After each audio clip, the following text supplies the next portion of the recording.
This afternoon, I'm going to talk to you about Taoism.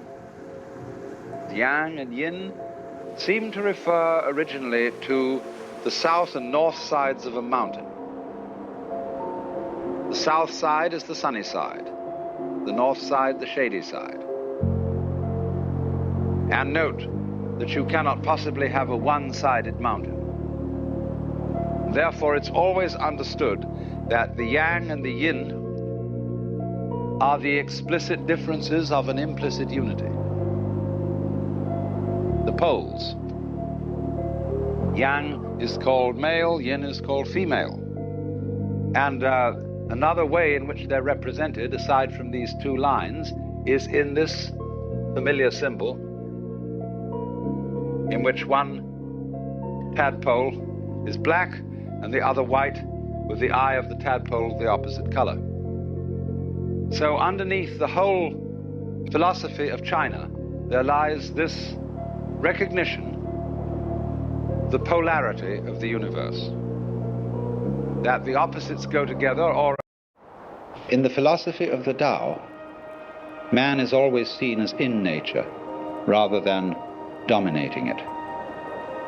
The whole conception of nature is as a self-regulating, self-governing, indeed democratic organism. But it has a totality. It all goes together, and this totality is the Tao. When we speak in Taoism of following the course of nature, following the way, what it means is more like this: doing things in accordance with the grain. It doesn't mean you don't cut wood, but it means that you cut wood along the lines where wood is most easy to cut. And you interact with other people along lines which are the most genial. And this, then, is the great fundamental principle, which is called Wu Wei,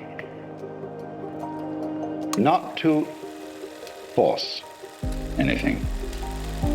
So Wu Wei is always to act in accordance with the pattern of things as they exist. Don't impose on any situation a kind of interference that is not really in accordance with the situation.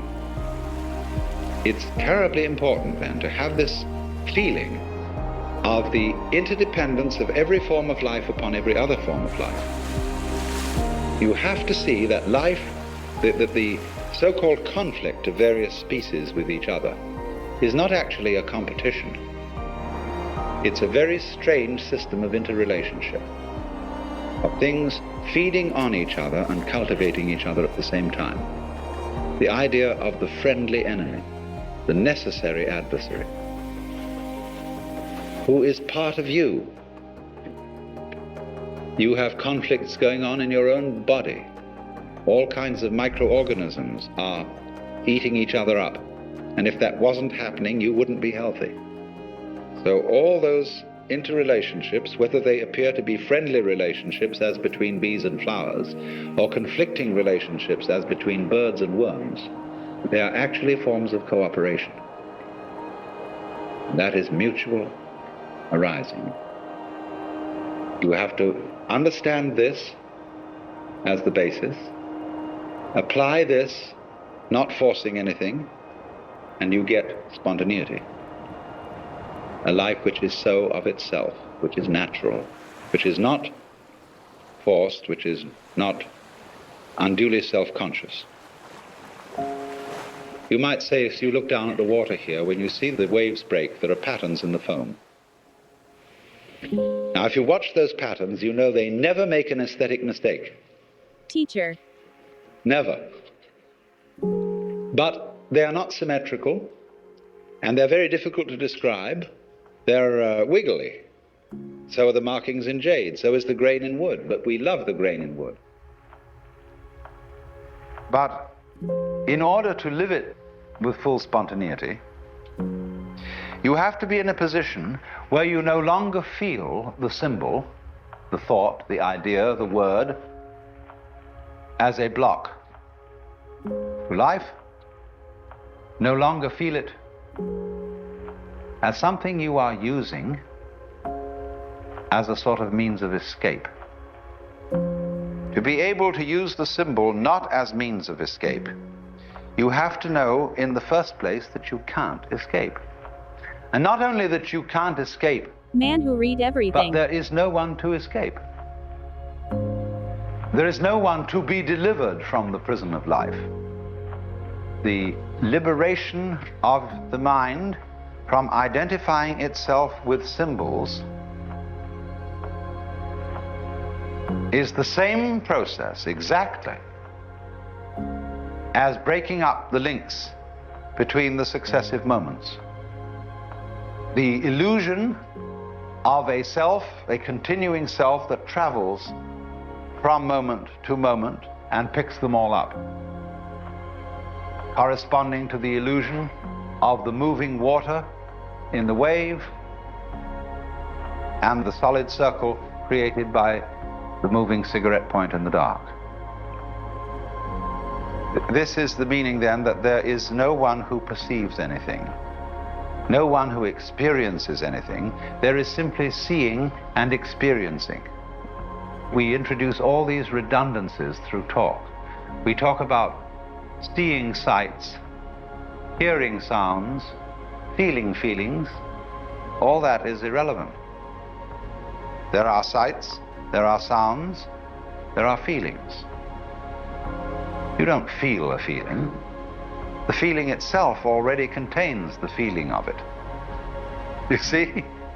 That's very simple.